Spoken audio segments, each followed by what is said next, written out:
Beating the market is tough, right? But beating it with a dividend fund? I mean, that's supposed to be pretty much impossible. And yet a recent piece in Barron's is talking about a fund that's doing exactly that, and by a huge margin. So yeah, we have to talk about this. Okay, I know what you're probably thinking. When you hear dividend fund, your mind immediately goes to words like safe, stable, maybe even a little boring. It's kind of like the comfortable family sedan of the investing world, not the high-performance sports car. And you know what? You're not wrong to think that.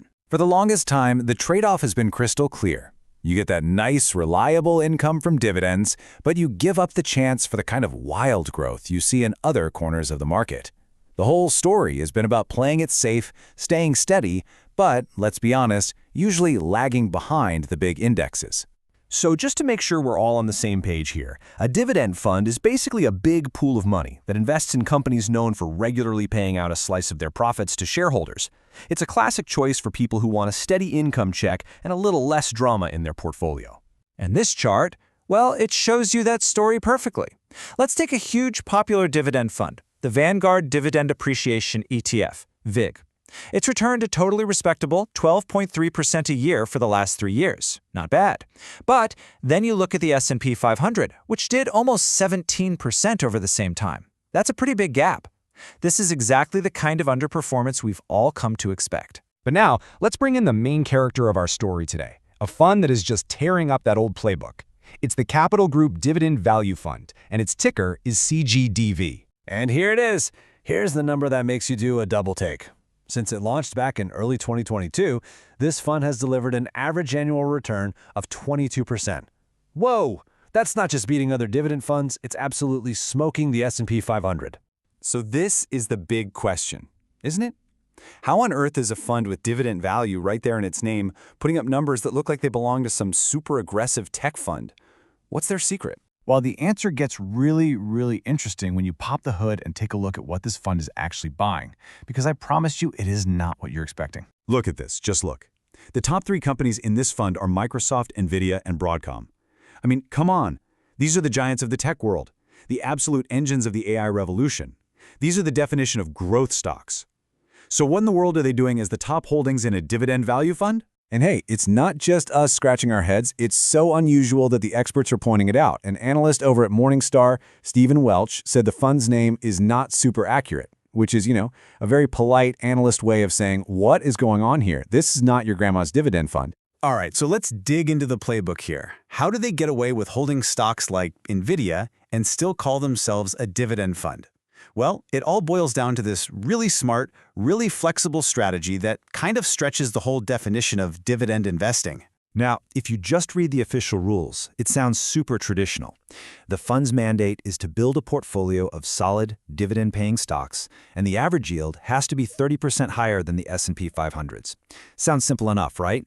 But here's the catch. See, the S&P 500's own dividend yield is super low right now. It's less than 1.25%. So that rule about being 30% higher, it only means the fund needs to have a yield of about 1.6%. That is a very low bar to clear. And that gives the managers a ton of freedom to bring in lower-yielding growth stocks like Microsoft or Nvidia, as long as they balance it out with other things. And this gets to the heart of their whole philosophy. For them, the dividend isn't just about getting a paycheck. It's a signal.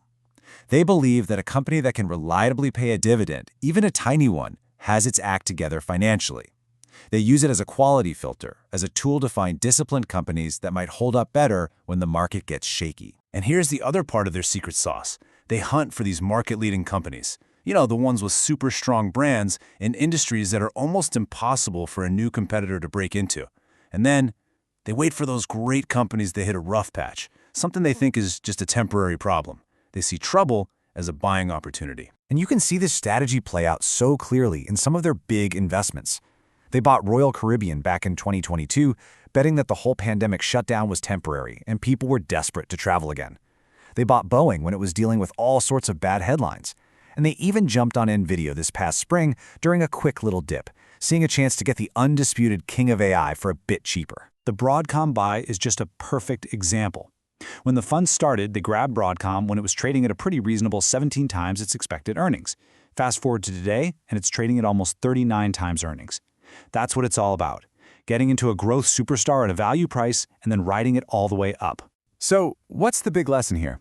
Why does the success of this one kind of quirky fund really matter? Well, it might be showing us how the very idea of value investing is changing right before our eyes. So let's break it down. First, fund names can be really misleading. You have to look at the strategy, not just the label. Second, this is a huge point for active management. It shows that a smart manager can find growth where you'd least expect it. Third, it kind of redefines value. Maybe it's not just about finding cheap stocks, but about buying great companies when they stumble. And finally, it proves that dividends can be more than just income. They can be a smart tool for finding quality. When you boil it all down, it comes back to this one crucial point. You can't judge a fund by its cover. Whether it says dividend, value, or growth, the real key to being a smart investor is to dig in and really understand the strategy that's making the decisions. And that leaves us with a really fascinating question to chew on. In today's market, where giant tech companies pay dividends and value funds are buying the hottest AI stocks, what does it actually mean to be a value investor anymore? It feels like the old rulebook is quickly becoming obsolete,